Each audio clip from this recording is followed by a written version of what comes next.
इस फिल्म का नाम ग्रिमकटी 2022 है। एक औरत जो अपने बेटे के कमरे में जाती है कि वो क्या कर रहा है, इसे फिल्म शुरू होते ही दिखाया गया। जो अपने बेटे के कमरे में जाता है कि वो क्या कर रहा है, इसे सोया हुआ पाया और वो अपने कमरे में वापस आ गई। इंटरनेट पर वो इंटरनेट के नुकसानात के बारे में पढ़ना शुरू कर देती है। लिखा था कि इंटरनेट बच्चों को खराब कर रहा है। ये इन्हें गलत कदम उठाने पर मजबूर करता है। बच्चे कुछ भी सोचे समझे बगैर करते हैं। उसी दौरान इसका बेटा बेदार हो गया। जब वो कमरे से बाहर आता है, वो घर के बाहर एक खौफनाक इफरीत को देखता है। वो खौफजदा नहीं होता, वो इसका सामना करने के लिए छुरी लेता है। इफरीत भी घर के अंदर आने लगा, लेकिन अचानक बच्चा खौफजदा होकर अपनी मां के कमरे में चला जाता है और इसके पीठ में छरा घूमता है। ये मंजर यहाँ से बदलता है और मरकजी किरदार आशा पर आता है। वो एक यूट्यूबर है और अपने चैनल पर हर रोज वीडियोस अपलोड करती है, लेकिन इसके सिर्फ 9 सब्सक्राइबर हैं, जिसकी वजह से वो बहुत परेशान है। इसके खानदान में 3 लोग हैं, माँ, बाप और एक छोटा भाई। आज इसके भाई के स्कूल में फंक्शन था, जिसके लिए वो जाने वाले थे। वो फैसला करते हैं कि कोई भी फोन बाहर नहीं ले जाएगा। चारों ने अपना मोबाइल घर पर छोड़ दिया। जब इसका भाई गा रहा था, आशा बाहर निकलकर अपनी सहेली के पास आती है। अंदर एक आदमी अपने वालिद से कहता है कि एक इफरीत इंटरनेट पर काफी वायरल है, कि वो बच्चों को नजर आता है और इन्हें खुद को नुकसान पहुंचाने पर मजबूर करता है। इस अमल में एक बच्चे ने अपनी मां पर चाकू से हमला कर दिया। आशा ने अपने दोस्त के मोबाइल से देखा कि इसकी वीडियोस को अब भी व्यूज नहीं मिल रहे हैं। इसकी हम जमात की तरफ से बस एक तबसरा, मिन्नत, आया है। आशा की सहेली का कहना है कि लड़की बहुत अजीब है। मुझे नहीं मालूम कि इसकी वाह का क्या मतलब हो सकता है। आशा के वालिद बाहर आते हैं, इसे मोबाइल इस्तेमाल करते देखकर। वो गुस्से में आकर समझाने लगता है, मेरे बच्चे, तुम्हारी उम्र अब है, तुम्हें दोबारा नहीं मिलेगी। इसे दोबारा जाया ना करें। जिसके बाद ये खानदान इनके घर आता है। आशा की मां इसे देखती है। इसने अपनी आईडी पर तनाव और अफसुर्दगी जैसी चीजें पोस्ट की हैं। इसके वालिद भी ऐसी चीजों के बारे में पढ़ते हैं, जिसे देखकर वो परेशान हो गया। फिर आशा की मां और वालिद दोनों को इस इफरीत की तस्वीर मिलती है, जो बच्चों को गलत काम करने पर मजबूर करता है। ये देखकर काफी डर लगता था। इसकी वजह से दोनों अपने बच्चों को अपने पास बिठाकर समझाते हैं कि इन दिनों इंटरनेट पर एक इफरीत का बहुत चर्चा है, जो बच्चों को नजर आता है और बच्चों को गलत काम करने पर मजबूर करता है। आप इसे कहीं भी ऑनलाइन हासिल कर सकते हैं, इसलिए थोड़ा ध्यान रखें। जितना हो सके इंटरनेट से दूर रहें। इसके बाद आशा अपने दोस्तों की वीडियो देख रही थी, जो उसी इफरीत की बातें कर रहे थे, जिसका नाम ग्रिमकटी है। फिर आशा ने भी मैसेज किया कि हाँ, मुझे भी आज इसका पता चला। अब इसके माँ बाप की परेशानियां बढ़ गई थीं इंटरनेट के बारे में, क्योंकि इन्हें पता चला कि एक बच्चे ने इनका हाथ काटने की कोशिश की। वो तेजी से इंटरनेट पर सर्च करना शुरू कर देते हैं, ग्रिमकटी, और इनके इस खौफ से कोई इसके घर से निकल आया।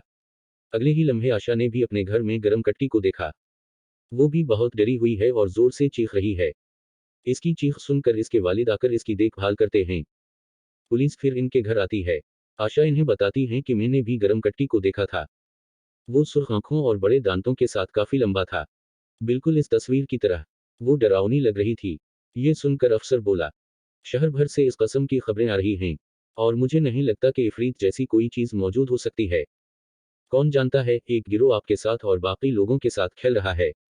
आशा के जाने के बाद अफसर ने अपनी मां और बाप को बताया कि मेरे ख्याल में सारे बच्चे झूठ बोल रहे हैं। ग्रिमकटी के बारे में अफवाहें हैं, जो बच्चों को नजर आ सकता है, क्योंकि हर किसी ने इंटरनेट को अपने जहन में रखा हुआ है। ये सुनकर इसके वालिद गुस्से में आ गए। वो आशा के कमरे में जाता है और इसका लैपटॉप और मोबाइल ले जाता है। सुबह जब वो बेदार होती है तो इसके वालिदैन कहते हैं कि हम कुछ करने की कोशिश कर रहे हैं, कि हम चारों को लैपटॉप और मोबाइल से दूर रहना चाहिए। कम अज कम 1 हफ्ते तक इंटरनेट इस्तेमाल ना करें।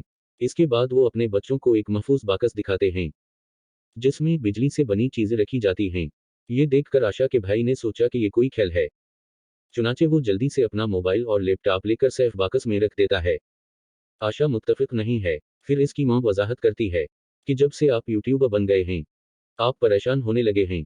आप इन चीजों से जितना दूर रहेंगे, आप ठीक रहेंगे। वो जवाब देती है कि मैं फरेब नहीं खा रही थी। मैंने वाकई ग्रिमकटी को देखा। हलूसिनेट का मतलब है ऐसी चीजें जो नहीं होती हैं, देखी जा सकती हैं। लेकिन इसका बाप नहीं सुनता। इसका मोबाइल छीन लिया गया है।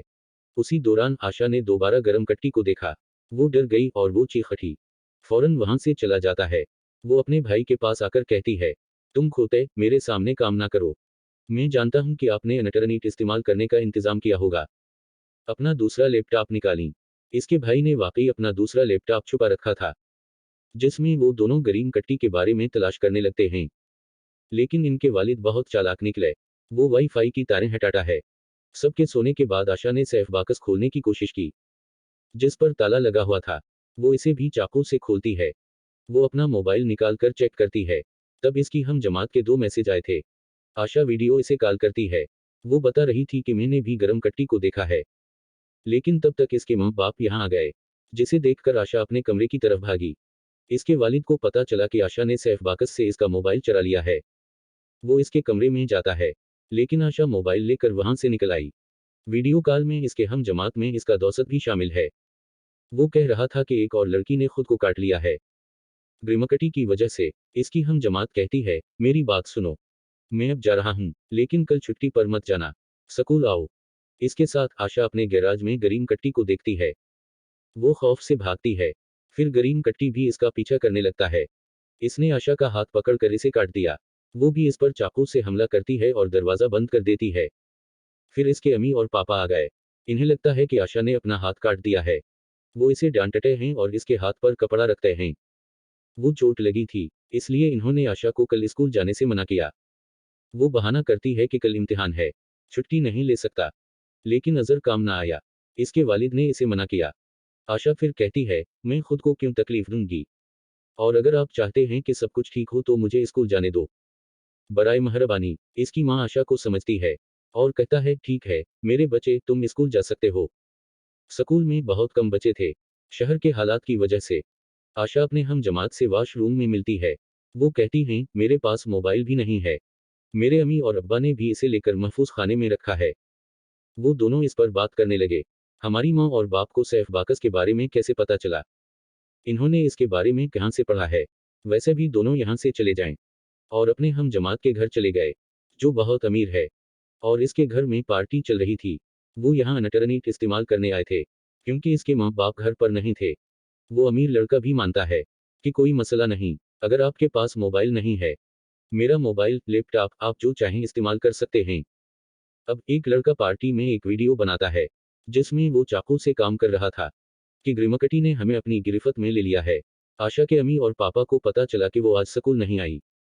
फिर वो दोनों इसका लैपटॉप इस्तेमाल करने लगते हैं। इन्हें मेलिंडा नामी खातून से एक पोस्टर मिलती है, और इस पोस्टर के जरिए इनकी माँ और वालिद साहिब को महफूज बाकस के बारे में पता चला। गरीम कट्टी की तस्वीर भी थी, जिसे देखकर हम जमात का ख्याल है कि मेलिंडा ही औरत है जिसके बेटे ने चाकू से हमला किया। इसका मतलब शुरू से औरत है। फिर कहती है, ठीक है आशा, अब मुझे जाना है, क्योंकि मेरी माँ और वालिद साहिब इंतजार कर रहे होंगे। आशा पूछती है, तुम्हारी वाह का क्या मतलब था, आपको मेरी वीडियोस पसंद आई या नहीं। हम जमात जवाब देता है कि हाँ, ये अच्छा था, लेकिन आप वैसी नहीं हैं जैसे आप वीडियोस में नजर आते हैं। आप हमेशा परेशान नजर आते हैं। आशा की माँ और वालिद को वो वीडियो इंटरनेट पर मिलती है, जिसमें हर कोई गरीम कट्टी के काबू में आने का ड्रामा कर रहा था, यानी अमीर लड़के के घर किया बनता था, जिसमें वो भी आशा को देखकर हैरान हैं। रात थी, आशा अभी तक अमीर लड़के के घर ही थी। वो वीडियो अपने भाई को कॉल करती है। इसे कौन बता रहा था कि अम्मा और पापा तुम्हें ढूंढते हुए घर आए हैं, अब कहाँ हैं। वो गुस्से में हैं, आपकी तौहीन की जाएगी। आशा ने जवाब दिया, अच्छा छोड़ो इन बातों को, मेलिंडा नाम की एक औरत है, जल्द अज जल्द इसकी मालूमात हासिल करें। और इसके साथ ही वो गरीम कट्टी को घर के बाहर देखती है। वो भागने का सोच रही थी, लेकिन जाने से पहले वो ये पोस्टर इंटरनेट पर डाल देती है। वो मेलिंडा औरत है जिन्होंने इंटरनेट और गरीम कट्टी की अफवाहें सबके दरमियान फैलाएं। इसकी पोस्टर को इसकी माँ और वालिद भी देखते हैं। वो मजीद परेशान होने लगे। आशा नीचे आती है और पार्टी में आती है, यहाँ तक कि गरीम कट्टी इसे देखता है, जिसे बाकी बच्चे देखने के काबिल नहीं थे। फिर वो आता है और इसे गर्दन से पकड़ता है। इसने चाकू निकाला और इसकी टांग काटने लगा, लेकिन अब जैसे ही आशा ने इस पर चाकू से हमला किया तो वो भाग गया। आशा के अम्मी और पापा अमीर लड़के के घर आए। आशा को जख्मी देखकर वो महसूस करते हैं कि इसने खुद को काट लिया होगा, लेकिन हकीकत में रिमकटी ने यह सब किया था। इसकी माँ और वालिद आशा का ख्याल रखते हैं। वो इनसे पूछती है, वो बिल्कुल सामने था, यानी ग्रिमकटी, तुमने इसे नहीं देखा। वो इसकी बातों को नजरअंदाज कर देते हैं। आशा के भाई को मेलिंडा के घर का पता मिल गया था। ये बताने के लिए वो अपनी बहन को फोन करने लगा, लेकिन फिर वो स्क्रीन पर अपने पीछे गरीम कट्टी को खड़ा देखता है, जो अगले ही लम्हे गायब हो गया। जब आशा के अम्मी और पापा घर आते हैं, इसका भाई जमीन पर बेहोश पड़ा था। आशा भी जख्मी हो गई, तो इसे अस्पताल ले जाया जाता है।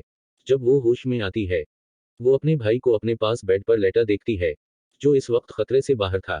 इसकी मां आशा से कहती है कि मुझे तुम्हारे लिए एक अच्छा माहिर नफ्सियात मिल गया है, जिसके बाद वो यहाँ से चला जाता है।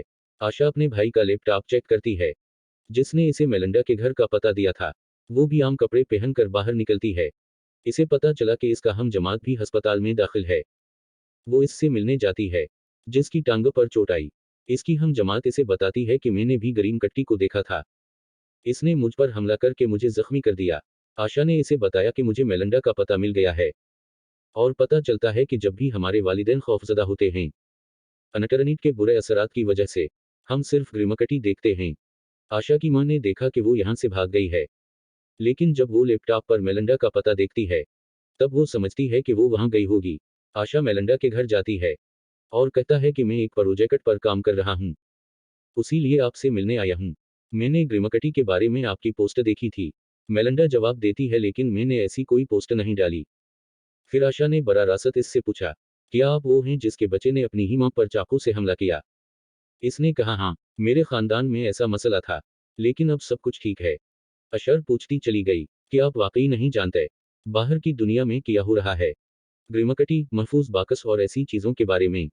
लोग आपकी पोस्ट्स पर अंधा इतिमाद करते हैं, लेकिन इसकी बातों को नजरअंदाज करते हुए वो आशा को वहां से जाने को कहती है, और वो भी अंदर चली गई।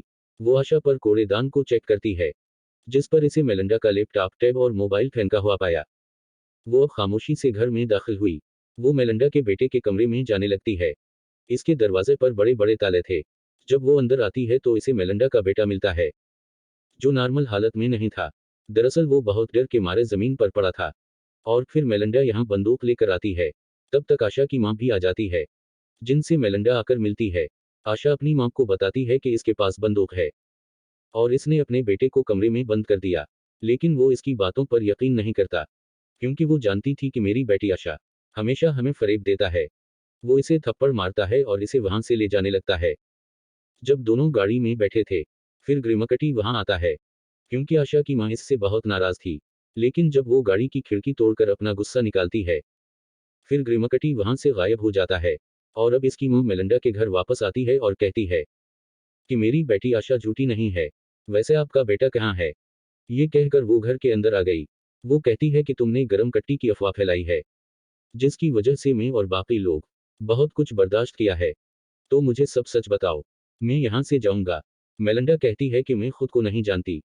ग्रीमकटी कहाँ से आया? एक दिन मैंने देखा कि मेरा बेटा खुद को काट रहा है। इसे बचाने के लिए मैंने इसे बंद कर रखा है। ये कहते ही वो डर गई। गरीम कट्टी अपने बेटे के पास पहुंची। आशा की मां जल्दी से अपने बेटे के पास जाती है, जो हुआ में मुअल्लक था, क्योंकि गरीम कट्टी ने इसे गरीबान से पकड़ लिया था और इसे हुआ में लटका दिया। लेकिन वो आशा की मां को दिखाई नहीं दे रहा था। मेलिंडा फिर बंदूक लेकर आता है, लेकिन इसका बेटा दोबारा इस पर चाकू से हमला करता है, जिससे वो नीचे गिर जाता है। इसने अपनी मां को पुरसुकून करने के लिए चाकू से हमला किया। अब आशा और इसकी मां मेलिंडा के बेटे को अस्पताल ले जाती हैं। इसकी मां आशा को राजी करती है और इससे प्यार करती है, क्योंकि अब इसे यकीन हो गया था कि आशा सच कह रही है। ग्रीमकटी वाकई मौजूद है जो ये सब कर रहा है, और ये अफवाह नहीं है। आशा की हम जमात दौसत आशा से कहती है कि हम जमात की हालत बहुत खराब है, शायद वो खुद को ना बचा सकी। आशा की वालिदा अपने वालिद से कहती हैं कि हमारे बच्चे ठीक कहते हैं, वो सच कह रहे हैं, इन्हें कोई जहनी परेशानी नहीं है। वैसे भी पुलिस यहाँ आकर आशा की मां को ले जाती है, मेलिंडा और इसके बच्चे की तहकीकात के लिए। आशा का भाई जब अस्पताल के हाल में खड़ा था, वो ग्रीमकटी को वहां देखता है। जैसे ही वो वहां से भागा, आशा इसे पकड़कर कमरे में ले आई और बता रहा था कि मैं मेलिंडा से मिला हूं, और मुझे पता चला कि जब भी हमारे वालिदैन डरते हैं, ग्रीमकटी हमें तभी नजर आता है और हमला करता है। यही वजह है कि मेलिंडा के बेटे ने अपनी ही मां पर हमला कर दिया, सिर्फ इसकी तवज्जो हटाने और इसे पुरसुकून करने के लिए। और अब मैं ये भी जानता हूं कि ग्रीमकटी को कैसे रोका जाए। इसका भाई पूछता है, क्या आप वालिद पर हमला करने जा रहे हैं? अब गरीम कट्टी आती है और अपने भाई को कॉलर से पकड़ती है। ये देखकर आशा अपने भाई को बचाने बाहर निकलती है, इसके वालिद की तवज्जो हटाकर इसे मामूल पर लाने की कोशिश करना। जैसे ही इसका खौफ कम होता है, ग्रीमकटी अपने भाई को छोड़ देती है, और वहां से इसका भाई भी भाग गया। अब ग्रीमकटी आता है और आशा को पकड़ लेता है। हालांकि वो इस पर कई बार चाकू से हमला करती है, लेकिन इसका कोई फायदा नहीं, क्योंकि इसे दर्द भी महसूस नहीं हो रहा था। वो जबान काटकर आशा को दिखाता है। फिर इसके वालिद वहां आए और वो इस पर चाकू से हमला करता है। ये देखकर गरीम कट्टी वहां से भाग जाता है, लेकिन वो आशा पर दोबारा हमला करता है। इसे कॉलर से पकड़कर इसने इसे हवा में फेंक दिया, जिसे इसके वालिद ने भी देखा और समझा था कि मेरी बेटी आशा ठीक कहती थी। ग्रीमकटी वहां है लेकिन वो इसे दिखाई नहीं दे रहा है। तो अब अपने आप को आमतौर पर आराम करना। वो खुद को एक इंजेक्शन देता है, जिसकी वजह से गरीम कट्टी इसे छोड़कर वहां से भाग जाती है। इसके वालिद ने आशा से मुआफी मांगी कि मुझे मुआफ कर दो मेरे बच्चे, मैंने तुम पर यकीन नहीं किया, हालांकि तुम सच्चे थे। फिर बाकी सब भी यहाँ आ गए और आशा के पापा को अस्पताल ले जाओ। अगले मंजर में हम देखते हैं कि आशा दोबारा एक वीडियो बना रही है। वो इस सवाल का जवाब देती है कि हाँ, ग्रीमकटी वापस आ सकती है, लेकिन हम सबको इसे रोकना होगा। हम अपने माँ बाप पर हमला नहीं करेंगे। दरहकीकत वो पर सुकून और खुश होंगे। फिर इसके वालिद, हम जमात और मेलिंडा के बेटे की हालत भी बेहतर होने लगी, यानी सब कुछ नॉर्मल हो रहा था। आखिर में वो कहती हैं कि गर्म कट्टी आने से कोई फर्क नहीं पड़ता, हम इस शैतान का मुकाबला करने के लिए भी तैयार हैं। ये फिल्म उसी सीन पर मुकम्मल होती है